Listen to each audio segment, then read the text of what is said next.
We have decided to vote for free school.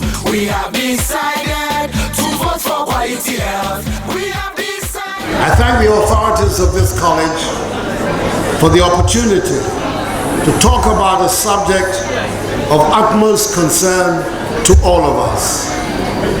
Good health, our individual health, and the health of the nation. When you meet a friend, a family, a stranger, or somebody, the greeting that is exchanged is an inquiry about each other's health. You ask after each other's health, state of health, and you wish each other good health. And you wish good health for their family. It is for good reason that we do this. We dread being sick, and we know we have to be healthy to do life's work and achieve our aspirations. The wealth of the nation depends on the health of its people. And to talk about this subject, I don't think we could have a better place or audience than a nurses training college and an audience of mostly student nurses.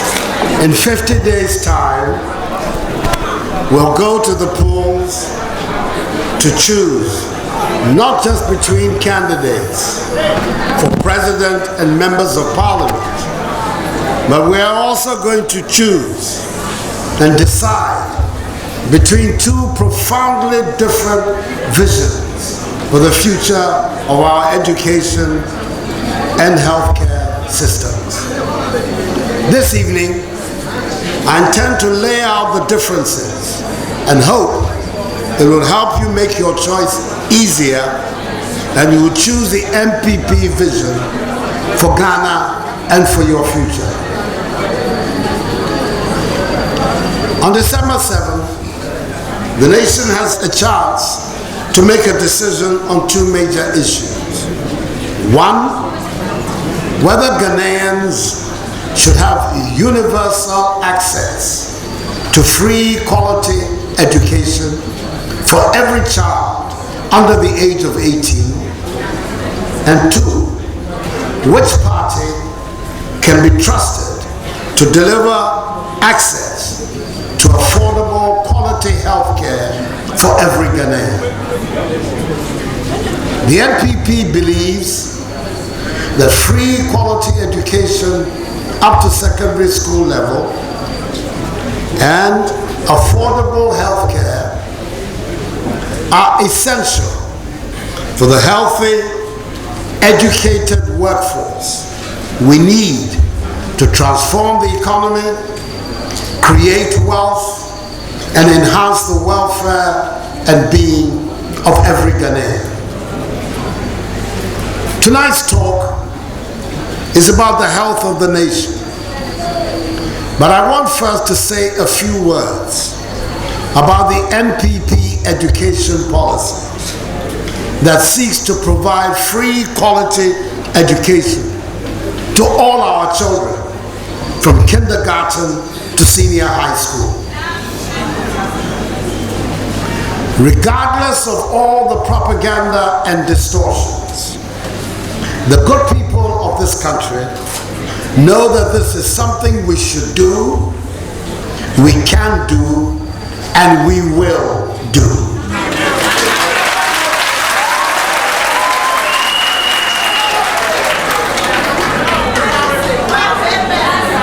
The people of this region, I'm told, know all too well that while our new caretaker president, the NDC presidential candidate, is going around the country struggling to convince parents that Ghana is not ready and cannot afford free secondary education, reports from the ground are that his party activists, sensing that this position will damage their electoral prospects, are going around rural communities with a picture of the NDC presidential candidate to lie and say he is the person promising free SHS.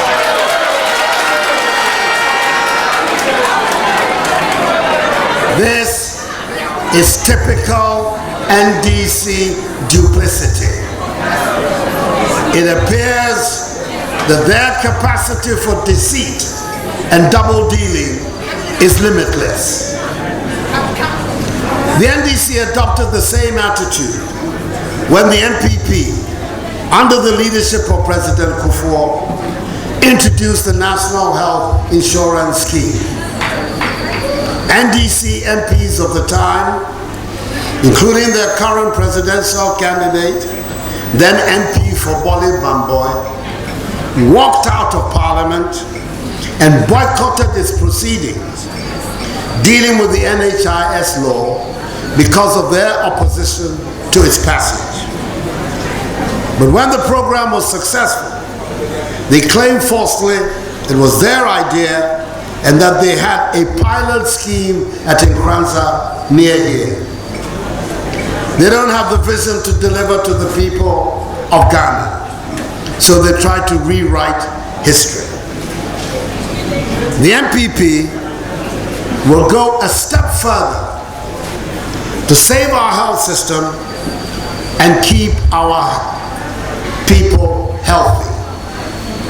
We will offer all children free access to the NHIS.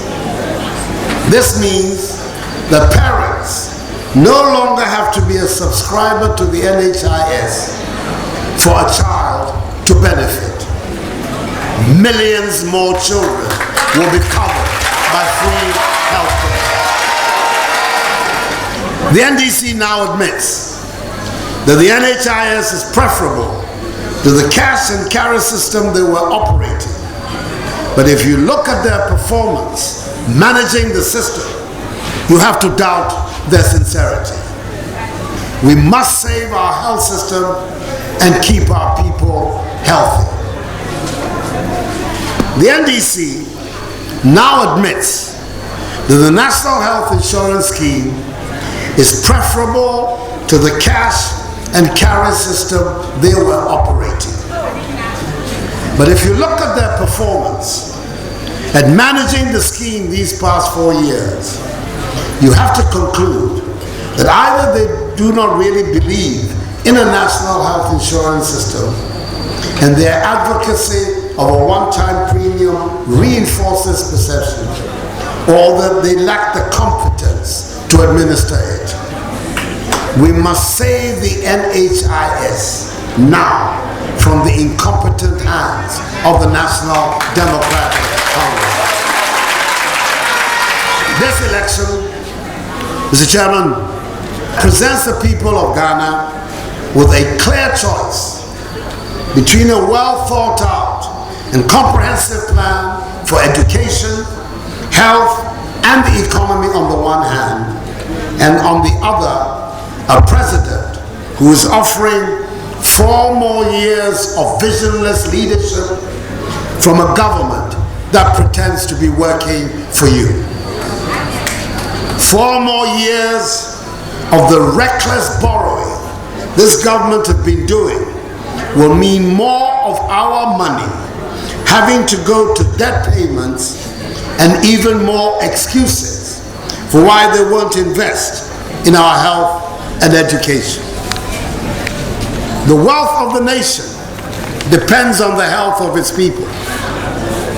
To transform Ghana, we have to be healthy. And our government has a duty to ensure that the most vulnerable have access to quality health care.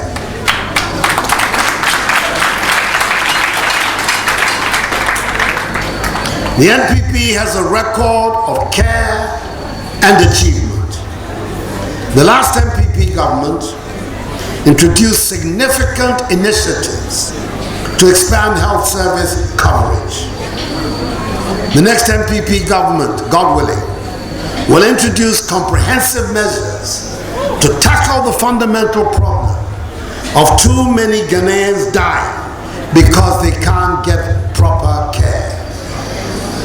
I want to see ambulances carrying the sick to the hospital for treatment and not turned into hearses.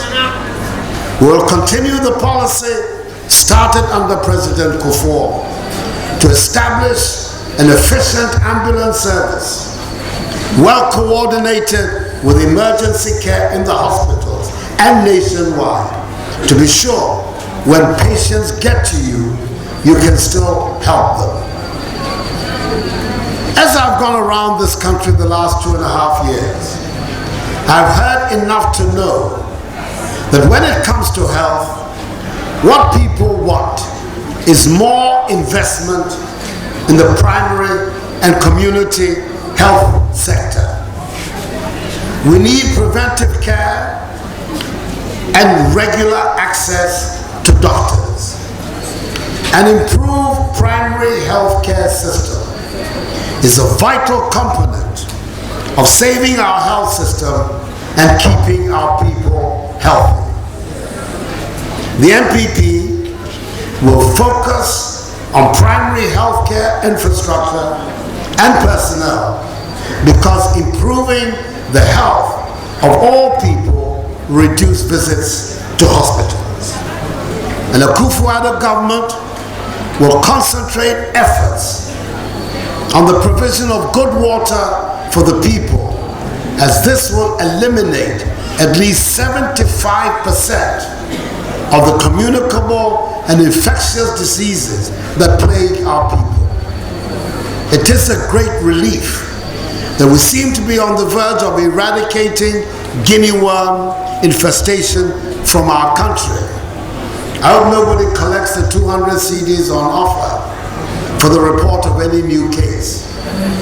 But we cannot say the same about the regular outbreaks of cholera that have been occurring in our cities. We must all see this as a disgrace to our nation and work on personal hygiene to eradicate such diseases from our society. As a people, we no longer exercise enough. We might know more about sports and support a wider variety of football teams than in the past. But sports participation and physical activity among the population have decreased. Our abysmal performance in the recent Olympic Games is a sad demonstration of this fact. We shall seek to remedy the situation with a start in promoting school sports. The old saying of a sound mind in a sound body is as true today as it ever was. Of course, this is the time and place to congratulate the great performance of the black maidens in the FIFA Under-17 competition, where they emerged as bronze medalists. They have brought joy to our hearts, and they have set a good example to us all. Better sanitation, personal hygiene, good nutrition, an active lifestyle, and exercise will all help to keep us healthy. But being human, we shall fall ill, and there will be accidents, and we will need doctors and hospitals and nurses and laboratory technicians and pharmacists and all the allied health workers that make health facilities work.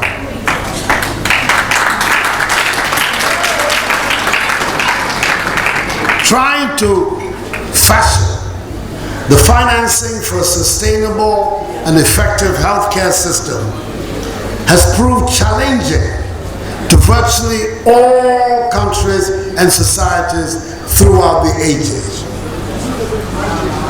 But I think it is fair to say that there's universal agreement that a nation must have a healthcare system that ensures that the most vulnerable are assured of protection.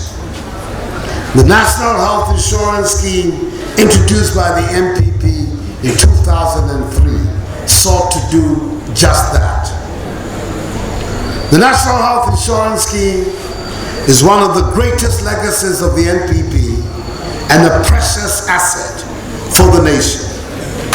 It has been acclaimed as the most pro-poor healthcare system on the entire African continent. An insurance scheme only works when clients and the service providers are confident in the stability of the system. The NDC government has created so much instability in the system, no one has confidence in it. As is their usual practice, they think they can use propaganda to cover their failure in the health sector as well. Unfortunately for the NDC, the human body cannot be lied to. The National Health Insurance Authority own annual reports indicate that active membership dropped from 9,914,200,256 at the end of December 2008 to 8,204,116 by the end of 2011. And according to the NDC manifesto, there have been 25 million visits to hospitals by NHIS cardholders in the past year. This means that we have a decline in membership and a corresponding rapid increase in visits to hospitals by NHIS cardholders. There's something quite unnatural about this, and the only explanation there can be is that we are getting sicker than before. Compare this to the constant growth in membership of the scheme under the NPP, with NHIS membership increasing from 6.6 million in 2007 to 9.9 million in 2008, for example. The most worrying indicator of loss of confidence is the decline in renewal rates of membership in the scheme. I suspect that many people were holding out on their renewal as they waited for the NDC promise of a one-time premium payment to materialize. If the consequences of this farcical NDC promise were not so tragic, it would be a source of great joy. 4 years down the road, they have not been able to implement their one-time premium policy. We can only assume that it was made to deceive Ghanaians just to get their votes. As if it wasn't bad enough that they dangled the one-time premium payment promise, they introduced a form of payment that has brought a lot of confusion and instability to the scheme. The chaos that followed the decision by this NDC government to introduce the capitation method of payment in the Ashanti region has been well documented and is fresh in all our minds. This most populous region was a poor choice for a pilot program, and it shows in the results. Subscriber confidence has been reduced. There's reduction in active membership in all schemes, and in some schemes, as much as 80% in the first 3 months of implementation. Premiums collected from subscribers were reduced by as much as 35.5% for the period January to July 2012, as compared to the same period for 2011. The private health providers who formed the bulk of the health service delivery in the region, withdrew from the scheme. Some rejoined in April when some of their concerns were addressed, making it clear that there had not been enough stakeholder consultation and education throughout the process. This has brought unnecessary hardship and confusion to the subscribers and providers. It impacted the health of the people of the region. Most health institutions in the Ashanti region have been forced to introduce what is called a co-payment, or to call it by its real name, cash and carry through the back door. Capitation, as the pilot project in the Ashanti region has shown clearly to all Ghanaians, has failed. But we discover the NDC is not quite finished. They are promising more chaos and more suffering for subscribers to the scheme instead of quietly withdrawing capitation. The NDC manifesto calls for the expansion of capitation. Yes, you heard right. At page 23 of their 2012 manifesto, they're threatening to bring it back in a big way. It reads, and I quote, "In the next 4 years, the NDC government will roll out capitation nationwide." End of quote. Yes, this is what the NDC is promising. Fellow citizens, the NDC intends to spread the ills of capitation to every corner of the country if re-elected into office. Call it a timely warning, because we cannot claim we have not been warned. The ruling party is sending out a clear message to the Ghanaian voter. Quote, "The NDC can be dangerous to your health," unquote.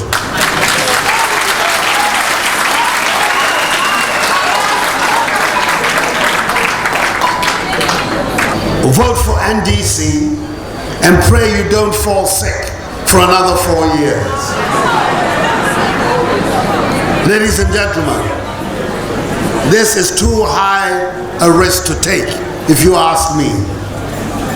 The NHIS is not safe in NDC hands. The NDC either does not believe in national health insurance, or they're incapable of operating the scheme successfully. Both of them are unacceptable. Today, the scheme is to all intents and purposes bankrupt. In 2008, under the NPP, the NHIS was a net lender to Ghanaian banks. Now, it is a net borrower. And as of December 31st, 2011, the scheme owed the banks 105 million Ghana cedis. They've had 4 years to implement the one-time premium policy and have been unable to implement it. The capitation system of payment has been shown to be a disaster and will collapse the scheme. Ladies and gentlemen, when the NPP is voted into office on December the 7th, God willing, we will inject new life into the scheme and rebuild the confidence of the service providers and the clients. We believe in it and we will make it work. We must save our health system to keep our people healthy. But in order for the NHIS to deliver, we must have well-trained nurses, midwives, health technicians, pharmacists, doctors, and other allied health workers in sufficient numbers serving with job satisfaction. We shall increase the capacity of the institutions that train health workers. We have done it before. Under President Akufo-Addo, all the existing health training institutions were expanded and new ones established across the country. Some private health training institutions were also established. Intake for diploma nurses, for example, was increased from 968 in 2000 to 7,068 in 2008. Community health nursing intake increased from 500 to 2,214 in 2008. To improve skills in the nursing profession, the healthcare system training program was established, and a number of health assistant training institutions were also put up across the country. Intake into such institutions were also up across the country. Intake in such institutions increased from 477 in 2006 to 2,541 in 2008. This did not happen by accident. We will expand health facilities and train more of our health workers to attend to the sick. There are lots and lots of young people who want to become nurses. We need lots and lots of nurses. We will make it possible for them to train as nurses.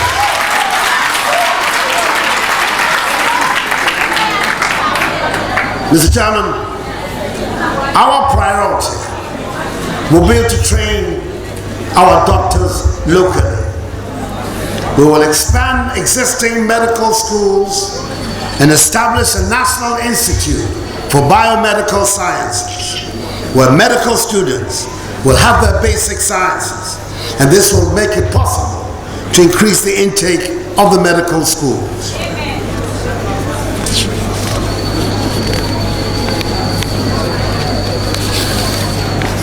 At a time when Ghanaian students on government scholarships across the world are crying for their fees and allowances to be paid,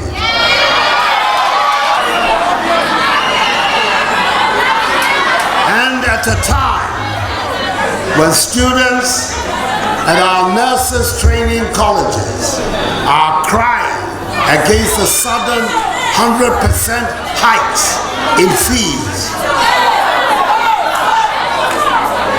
the NDC government, under an opaque scheme operated by the then Vice President Mahama, found 160 million Ghana cedis to send people to be trained as doctors in Cuba.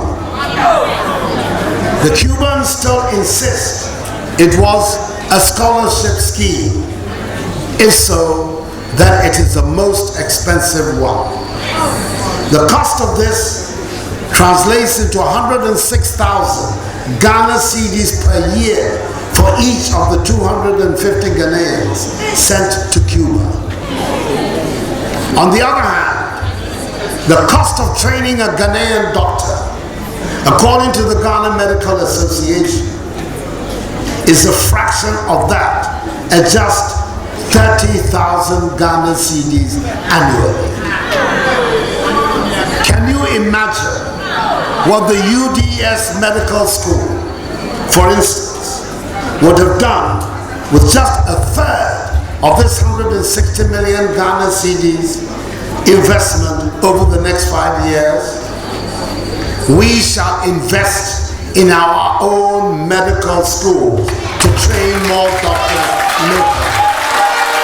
In line with our primary healthcare policy, the NPP will ensure that every village or deprived community has access to a community nurse to provide the primary healthcare that often makes the difference between life and death. These community nurses, with a small and basic surgery, will be responsible for basic public health education and primary health care.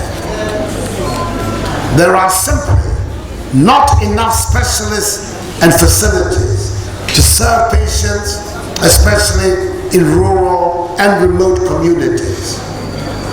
To solve this problem, we need to think outside the box. The next MPP government will therefore revolutionize the concept of taking health care closer to patients' homes with the use of mobile theaters and mobile clinics.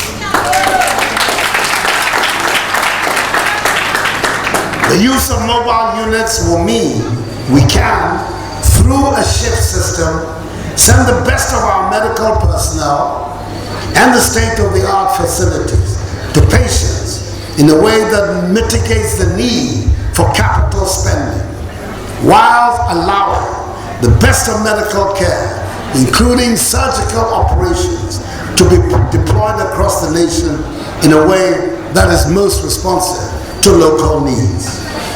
With mobile theaters, the next MPP government will seek to deliver thousands of cataract operations and other such treatments nationwide.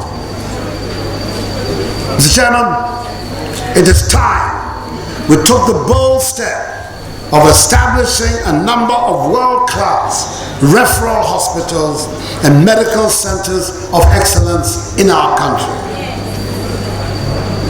Very distinguished and world-famous Dr. Professor Frimpong Boateng, with a successful cardiothoracic center in Kolebu, has taught us that these can become income generation ventures as well. The next MPP government will introduce policies to promote Ghana as a center of medical tourism in Africa.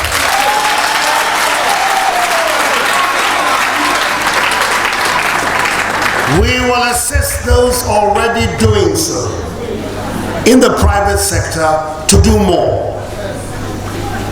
This will not only help to provide a satisfactory working atmosphere for our specialty doctors, it would attract many doctors to come and work in Ghana and will help turn our country into an attractive health tourism destination.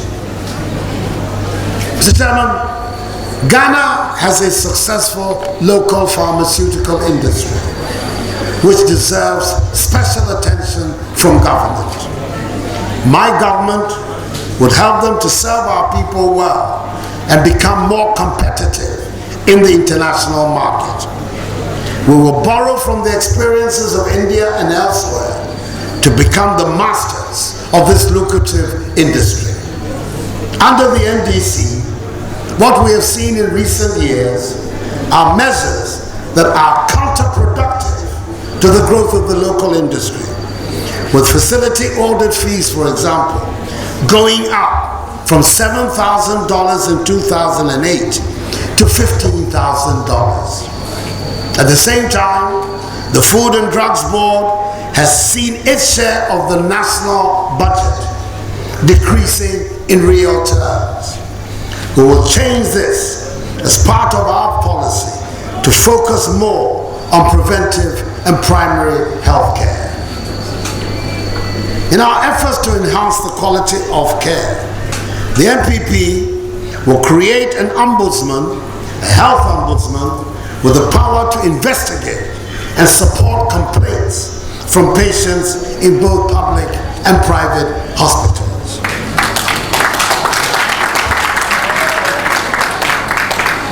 As part of our efforts to build a society of opportunities for all, we shall actively promote the provision of facilities for persons with disabilities and invest more public funds to ensure their proper integration to enable them achieve their potential in life. I will ensure that the provisions in the Persons with Disability Act 2006, Act 715, are implemented.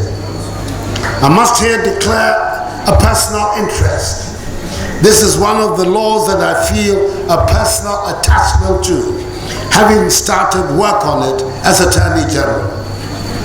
Ghana cannot afford to ignore the contributions of the many talented people in the society simply because they are disabled. The likes of Professor Bashiruddin Kore of the Ministry of Justice, a blind lawyer whose appointment I had the honor of approving as Attorney General, bear testimony to what persons with disability can do in a society where all have an equal opportunity of exploiting existing opportunities and contributing to the creation of new, exciting life. One of the greatest challenges we have, Mr. Chairman, in the health sector is in the area of mental health. There's an alarming shortage of psychiatrists and mental health practitioners in general. There are said to be only 5 specialist psychiatrists in the public health system, and this means that every mental health problem rapidly deteriorates into a full-scale crisis. We shall offer incentives to make it attractive for young doctors to specialize in psychiatry, and we shall tackle the long-standing problem of the disgraceful state of the psychiatric hospital in the middle of Accra. Ladies and gentlemen, we all continue to tell ourselves that we have a society in which the elderly are respected and taken care of. The truth, the reality, ladies and gentlemen, is very far from this. In villages and cities around the country, we are leaving our elders in pitiful conditions. There are many elderly people who have been left by themselves, who have no one to take care of them. We're going to introduce policies that will compel district assemblies to take a more responsible role in catering for the needs of the elderly in our communities. Beyond that, my government will offer incentives to the private sector to provide the elderly with proper care homes. I know this will require a major cultural jump, but I believe it is time we brought this silent and hidden problem out into the open and find solutions. Those who have served their families and Ghana deserve some dignity at the end of their lives. Some of the other measures the next MPP government will introduce to improve healthcare delivery in Ghana will include making dental care accessible to the poor and vulnerable, cutting down red tape at both the National Health Insurance Authority and our hospitals to invest the millions saved in frontline health service delivery, refocusing capital investment on primary and community services, increasing health spending in real terms every year, making sure the Public Procurement Act works in the supply of pharmaceuticals and other health facilities, introducing e-health policy to make access to healthcare and health tips equally accessible to consumers via the internet and mobile phones. We need to move away from management by crisis. The health sector needs a management culture that is proactive and not reactive. The Ghana Health Service will be helped to acquire a more efficient medical information management systems designed to better track performance across the delivery chain and provide the data needed to make excellent healthcare decisions and save lives and keep Ghanaians healthy.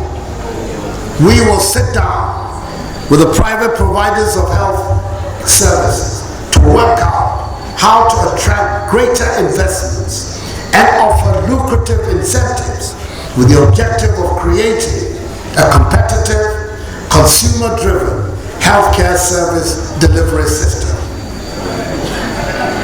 Ladies and gentlemen, we have it in our power to transform our country and its economy. We will do it with the support of people like you. Every day, nurses and health workers around this country perform little miracles. They bring care and comfort to the sick and the distressed, and they do it under trying conditions. Under an NPP government, you will have support from the top, and together we will build a healthy and prosperous Ghana. We shall not go back to a failed government that is failing you, failing your health, failing your jobs, failing your education, failing your future. Let us move forward with the NPP. God bless you and God bless Ghana.